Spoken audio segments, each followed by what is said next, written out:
Hey everyone, and welcome back. Today we're going to be taking a deep dive into project-based learning. Or PBL, as the cool kids call it. Exactly, PBL. Yeah. So, I feel like this is one of those terms that gets thrown around a lot in education circles, but That's a good one, though. it is a good one, but I think sometimes it's helpful to kind of like take a step back and be like, okay, what is this really all about? Like, how is this different from the way that a lot of us maybe learned back in the day? Well, I think the really fascinating thing about project-based learning is it really does kind of flip the script on traditional learning. So instead of just having students, passively absorb information from a textbook or a lecture, Right. they're actually becoming active problem solvers. Oh, like that. So it's not just about memorizing facts and figures. It's about taking that knowledge and actually applying it. Exactly. You're giving them almost like a real-world puzzle. Oh, cool. And saying, all right, team, figure this out. I like that. That's a great analogy. So the problems that they're tackling can be, all sorts of things. Oh, yeah, all sorts. The range. They could be working on something, as simple as reducing food waste in the cafeteria. Sure. Or they could be designing a community garden. Wow. Or tackling a really big issue, like improving energy efficiency in their school. That's fantastic. So how do we, so we want to do PBL. We like the sound of this. How do we begin though? Where do we even start? Like, are there frameworks, are there models that can help us kind of navigate this world of project-based learning? Yeah, absolutely. There are actually a number of different frameworks that have been developed and kind of proven to be pretty effective in implementing project-based learning. Okay. And one that I think is particularly popular is the Define, Brainstorm, Prototype, Test model. Define, brainstorm, prototype, test. All right, I like it. DBPT. Yeah, there you go. DPT. We got an acronym. So let's break this down a little bit. What exactly happens in the define stage? So the define stage is really all about truly understanding the problem that you're trying to solve. You can't solve something if you don't know what you're dealing with. True. Makes sense. So let's take that example we were talking about earlier about food waste in the cafeteria. Okay. The students really need to define that problem in a way that connects to their lives. Oh, interesting. So instead of just saying, we have too much food waste, it's like, exactly. Why is so much food ending up in the trash? Right. Why are we wasting so much food? What can we do about it? Exactly. And then it's not just some abstract concept. Yeah. It's something that they're personally invested in finding a solution for. I like that. Okay, so we've defined the problem. We know what we're trying to solve. Now what? Well, then it's time for a brainstorming session. Of course. Got to have the brainstorm. Yeah, that's where the creativity comes in. And this is where we want to create a really safe and judgment-free environment. We want the students to feel comfortable sharing all their ideas, no matter how wild or crazy they might seem. Yeah, you never know where that next brilliant idea is going to come from. Yeah. All right, so we've defined the problem. We've brainstormed some potential solutions. What's next? How do we take those ideas and start turning them into something tangible? That's where prototyping comes in. Great. It's all about bringing those brainstormed ideas to life. And it doesn't have to be anything fancy at this stage. Yeah. It could be a sketch on a piece of paper. It could be building a small scale model. Okay. Even just using like cardboard and markers to create a representation of their solution. So if we think about that community garden projects we were talking about earlier, Right. They might be like using cardboard boxes to represent the raised beds and maybe construction paper to, make the different plants and string to map out where the walkways would be. Yeah, exactly. It's all about visualizing those ideas. Yeah, I love it. Okay, so we've defined, we've brainstormed, we've prototyped. Now what's the final stage? All right, so the final stage is the kind of the rubber meets the road stage. This is the test stage. Okay, time to see if it works. Exactly. See if those prototypes actually hold up in the real world. All right. So let's say our students have designed some kind of water filter as part of their project. Yep. This is where they actually put it to work. They see, okay, how well does this actually filter water? Right. And they can start to identify any areas that need improvement. Exactly. I like that. So it sounds like this model really emphasizes that learning is an ongoing journey. It is. Not just about reaching some, final destination or, answer. So are there other frameworks out there that kind of offer a different perspective on project-based learning? Yeah, for sure. There's another one that's gaining a lot of traction called the gold standard PBL model. Ooh. Gold standard. That sounds... Yeah, this one really kind of dives deeper into the essential elements that make a product-based learning project truly impactful and meaningful. Okay, so what makes this one so special? So the gold standard PBL model emphasizes 7 key elements, and it all starts with having a really challenging problem or question that really sparks curiosity. So instead of like giving students a predetermined problem to solve, it's more like, hey, what are you interested in? Yeah. And what are you passionate about? What problem do you want to solve? Exactly. And that's what makes it really engaging. So let's say, for example, the students are interested in creating a more inclusive playground. Okay. That's something that they could look at. Yeah. How can we design a playground that is exactly accessible and fun and welcoming for everyone? Right. I love it. That's a great question. So you've got that question. And then the next element is sustained inquiry. Okay. You want to encourage students to go beyond just that surface level research. Yeah, get deep. So they might be interviewing children with different abilities to kind of get their perspective. Yeah, or maybe they're consulting with playground designers. Okay. They're researching accessibility guidelines. Wow. Maybe even visiting other inclusive playgrounds. So they're really doing that deep dive. I love it. Okay, and then so we've got that challenging problem. We've got the sustained inquiry. What's next? So the next element is authenticity. Okay, that's an interesting word to use in this context. Mm-hmm. What does authenticity look like in PBL? It's about connecting the project to real-world contexts and issues. Okay. So instead of just designing this playground on paper, right, maybe they're partnering with a local organization that actually advocates for accessibility. Right. Or maybe they're working with the city council to actually try to get some of these ideas implemented. Wow. So it goes beyond just the classroom. Yeah. It's about making a real difference. I love that's fantastic. Okay, so we've got, we've got the challenging problem or question. We've got the sustained inquiry. We've got the authenticity. What else? What other elements does this gold standard model kind of highlight?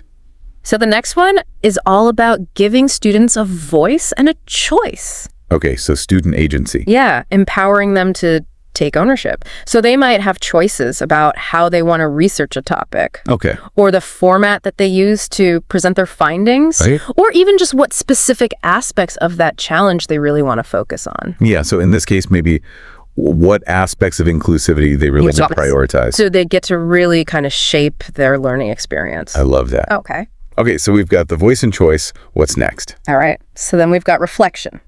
And this is a really big one. Oh, yeah. Reflection's so important. It is. It's encouraging those students to really step back, to analyze their work. Yeah. Think about what worked well, what could we do differently, what did we learn. I love it. All right. So what's next? All right. So next we've got critique and revision. Okay. And this is about creating a really feedback-rich environment where students feel comfortable giving each other constructive criticism, and then using that feedback to actually improve their work. So it's not just feedback for the sake of feedback. It's like, how do we use this feedback to get better? Exactly. Okay. So we've got reflection, we've got critique and revision. Yeah. Anything else? What's that final piece that brings it all together? All right. So the final element is the public product. Okay, what's the public product? This is where the students really get to share their hard work and their discoveries with an authentic audience. So in the case of this inclusive playground, they might be presenting their designs to the school board. Right. Or maybe they're holding a community forum. Yeah, or creating a website. Wow, all sorts of things. A video to showcase their ideas. That's fantastic. Okay, so this gold standard model really is quite comprehensive. It's like it really covers everything from that initial spark of curiosity all the way through to showcasing the student work, making a difference in the community. Wow. I'm really starting to see just how transformative project-based learning can be. Yeah, it's not just a teaching method. It really is a mindset. It's a way of approaching challenges with that creativity, that collaboration. And that commitment to continuous improvement. We've covered a lot of ground today. We've explored these two really powerful frameworks for PBL. But I'm curious, how do we actually bring these models to life in the classroom? Yeah, that's a great question. What are some practical strategies for teachers who are, they're hearing all this and they're like, okay, I'm on board. Right. How do I do this? Where do we start? Yeah, and that's something we're going to dig into a lot more in the next part of this deep dive. Perfect. I'm excited. But before we move on, I'm curious to hear your thoughts. What aspects of these PBL frameworks are really resonating with you? I think what really sticks out to me is this emphasis on student voice. and choice. It's so refreshing to see a model that really empowers students to take ownership of their learning. Yeah, I completely agree. It's about really shifting the dynamic. Yeah. From that teacher-centered classroom to a more learner-centered environment where the students are active participants. And that, I think, that can be kind of a big shift, right, for a lot of teachers. It is. Who are used to, kind of being in control. Yeah, it's definitely a mindset shift. Oh, yeah. You got to be willing to embrace a little bit of, well, we'll call it controlled chaos. I like that. But the rewards are definitely worth it. Yeah, well, and I imagine when students feel like they're being heard, absolutely, and their choices are valued, that their engagement and their motivation just goes through the roof. It does. So let's talk about some of the ways that teachers can actually facilitate that transition to PBL. What are some practical strategies? So it all starts with a really good question. Okay. You got to have that essential question that's really going to drive the project. Okay. And that question needs to be relevant to the real world. Okay. It needs to be challenging enough to spark that curiosity. Sure. And it needs to be open-ended enough that there could be multiple solutions. So instead of saying what are the different types of renewable energy, right, it's more like how can we as a school reduce our carbon footprint? Exactly. Yeah. And then it becomes relevant to them. Yeah. It becomes something that they can connect to. That's great. Okay, so we've got that killer question. Now what? What's the next step in facilitating a successful PBL experience? You got to involve the students in the planning process as much as you can. Oh, interesting. This means giving them a say in what the activities are going to be, what the timeline is going to look like. Okay. What are the goals? How are we going to assess this? So it's not just the teacher dictating every step. It's really the students have a sense of ownership. Right. They get to make decisions. So they're not just learning about the topic, they're also learning about how to... Yeah, how to learn. Yeah, how to be effective learners and how to collaborate. And problem solve. Yeah. Wow. And those are skills that they're going to take with them. Yeah, that's going to serve them well no matter what they do in life. Absolutely. Okay, so now, as the project is actually unfolding, it seems like the teacher's role becomes a little bit more nuanced. It does. It's, how do you provide support and guidance without taking over or stifling the student's creativity? Yeah, it's a real balancing act. Yeah, it's that facilitator role. It is. Versus just being the person at the front of the room. Yeah. So speaking of facilitating, I'm curious about assessment. Yeah. How do you measure learning in a PDL environment? Because it seems like it's not just about the final product, it's about the process too. Yeah. It's about all these other things that are a little bit more...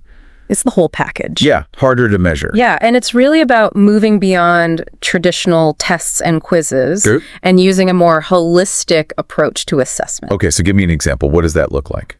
It could be things like students doing self-assessments. Okay. It could be giving each other peer feedback. Yep. It could be doing presentations or creating portfolios. Wow. And just ongoing observations by the teacher. So it really does take into account not just what they're learning about the subject matter, but also their growth. Yeah, it's how they're learning how to learn. And those metacognitive skills, which, let's be honest, those are so important no matter what you do in life. Yeah. It's like, we're not just teaching content, we're teaching kids how to learn. Right. How to think, how to be problem solvers. How to collaborate. These are skills that they will use no matter what their career path ends up being. Absolutely. This has been such an eye-opening discussion. I'm really starting to see PBL not just as a teaching method, but almost like a philosophy. It is. It's a way of approaching learning and problem solving. Yeah.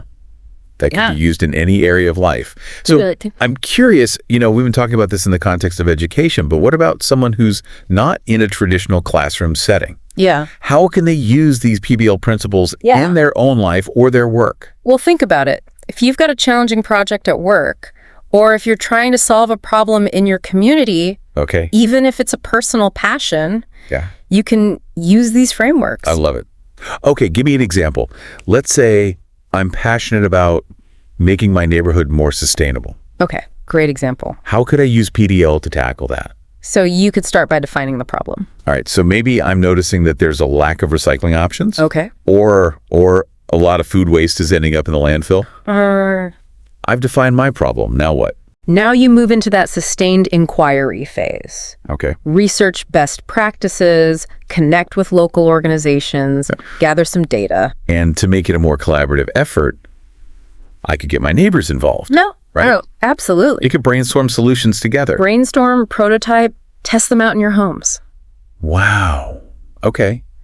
And then, so I'm seeing this. This is great. And then you can document the whole process and share it with other people. And inspire others to take action. Right. This is fantastic. Right. I'm really starting to see like my world through a PBL lens. It's really empowering. It's like we have this framework for approaching any challenge. Exactly. And creating positive change. Wow. And that's the beauty of it. It's not just about classrooms and textbooks. It's really about creating this mindset of curiosity and creativity and collaboration and that continuous improvement. I love it. Well, on that note, I think it's time to wrap up part 2 of our PBL deep dive. But don't go anywhere. We will be back in a flash for part 3, where we'll be looking at some more real-world examples of PBL in action, and we'll be exploring some more ways that you can start to incorporate these frameworks into your own life. I can't wait.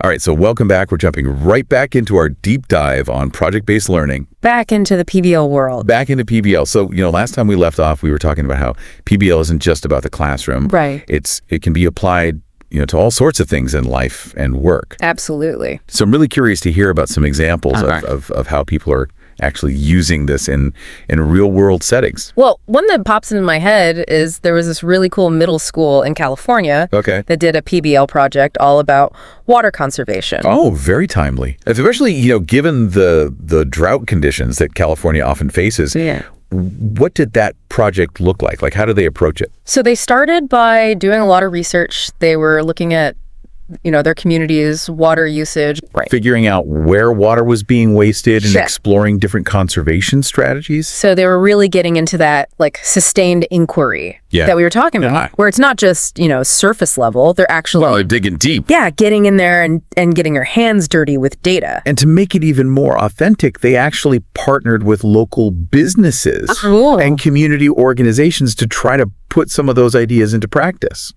So it wasn't just a theoretical exercise. They were actually making a difference. What were some of the things they came up with? Well, they did things like design and install, like low-flow shower heads and faucets in, public restrooms. Wow. They created these educational campaigns to raise awareness about water conservation. Oh, that's great. They even built a rainwater harvesting system for their school garden. That's awesome. That's so cool. And I imagine, the students must felt so... Oh, yeah, they were totally into it. Proud and empowered to know that they were actually making a difference. Absolutely. And they didn't stop there. They documented their whole process and presented their findings to the city council and even created a website. That's fantastic. To share what they learned. It's like this ripple effect. It's like you start with this one little project and then it just kind of... It spreads. Yeah, expands outward. It does. So... we've seen how PBL can play out in a school setting. Right. What about outside of the classroom? Like in the workplace? Could you give me an example of how someone might use these principles, in their job? Yeah. So let's say you work for a company that's having some issues with, employee morale. All right. Not an uncommon problem. Right. Yeah, fortunately. So you could use a PBL approach to try to tackle that. So instead of just, sitting around the water cooler and complaining about it. Right. Yeah. Yeah. I can actually take some action and be like, all right, how can we improve this? Yeah. How do we create a more positive and supportive work environment? Love it. Okay. So I've identified my problem. Now what? All right. Well, now you can do some, digging into the research. Yeah. You can send out some surveys, talk to your coworkers, see what's working, what's not. And to really make it collaborative, I could involve everyone in the process. Right. Absolutely. You can have brainstorming sessions, prototype some ideas, test them out, see what works. And using that whole idea of reflection and continuous improvement, you can keep tweaking and refining and getting better and better. Exactly. All about that process. Wow. I'm so impressed with how adaptable these PBL frameworks are. It's like you can use them for anything, from water conservation to employee morale to designing a playground. It's amazing. And that's what makes it so great for, lifelong learning. It's not just about, learning facts and figures. Yeah. It's about building those skills and those mindsets that are going to help you no matter what you're doing. I love it. Well, as we wrap up this part of our deep dive on project-based learning, what's one key takeaway that you hope our listeners are walking away with today? I hope they're feeling inspired to try this out, to embrace that PBL mindset. And to remember that learning is a lifelong journey. It is. And it's something that we can all do together. Absolutely. Thanks for joining us. Yes. Thank you all for listening. For this deep dive into PBL, we'll be back soon with another one. All right. Welcome back to the show, everyone. I am so excited to be jumping back into this PBL conversation. Yeah, me too. My mind is just like buzzing with all these possibilities. It's very cool. It is. It's so cool. It's like, we often think about learning as something that happens in a very specific setting, like in a classroom. Right. But PBL really opens up that idea that learning can happen anywhere, anytime. Absolutely, yeah. So speaking of real world learning, you're talking about some examples of PBL in action. Yeah. I'd love to hear a little bit more about how this is actually playing out in different settings. Yeah, well, so one example that I think is really interesting is there was this middle school in California, and they did this whole PBL unit on water conservation. Oh, wow, that's very relevant, especially given the challenge that California often faces with drought. For sure. What did that look like? So they started by doing all this research about their community's water usage. Okay. They were trying to figure out, where was water being wasted? Okay. What were some of the biggest kind of culprits? Gotcha. And then they started exploring different conservation strategies. So they were really like getting into that sustained inquiry piece that we were talking about earlier. Totally, yeah. It wasn't just, kind of surface level, like, oh, here's some facts about water conservation. It was the real deal. Yeah, they were getting their hands dirty. Yeah. With the data. And then what they did, which I thought was so cool, is they actually partnered with local businesses and community organizations to implement some of these ideas. So it wasn't just like a theoretical exercise. They were actually making a tangible difference. Exactly. In their community. Yeah, they were making it happen. What were some of the things they came up with? Oh gosh, all sorts of stuff. Like they designed and installed, low flow shower heads and faucets in like public restrooms.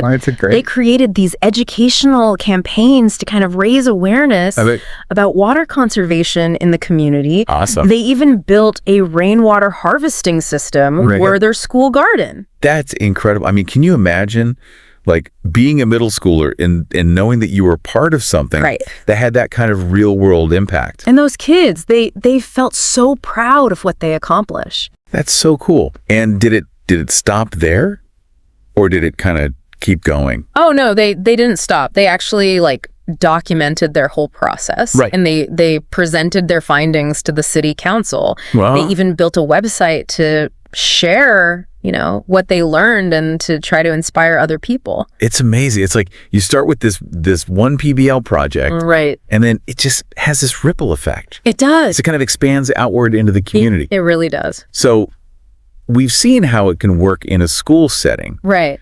But, not everyone is in middle school. Right. What about someone who's maybe, in the workplace or just in their own personal life? Yeah. How could they apply these principles? Well, we were talking in the last part about, let's say you're working for a company and there are some morale issues. Well, you could use that same kind of PBL approach. Oh, interesting. To try to address that. So instead of just complaining to my coworkers, which I'll admit I'm sometimes guilty of. We've all been there. I can actually be like, okay, what can we do exactly to fix this? Yeah. To improve morale. Totally. Yeah. So I've defined the problem. Now what? All right. So then you do that research, right? Like you were saying, you talk to your coworkers. Yeah. You maybe do some surveys. You see what's already been tried. Sure. What's working, what's not working. And you can involve everyone in that too. That's great. So we can have brainstorming sessions as a company. Brainstorm, prototype ideas, test them out. And then, using that principle of reflection and continuous improvement, we continue to get better and better over time. Exactly. I love that. I am just so blown away by how versatile PBL is. It is. It's like you can apply it to anything. Pretty much. So as we wrap up this deep dive on project-based learning, what's the one thing that you really hope our listeners are taking away from this conversation? I really hope that people are feeling inspired and empowered to just give it a try. Yeah. Embrace that PBL mindset and just remember that learning isn't this thing that just happens in school. Yeah. It's something we can do our whole lives. That's a lifelong journey. Well, thank you so much for joining us for this deep dive into project-based learning. Hope you all enjoyed it. We'll see you next time.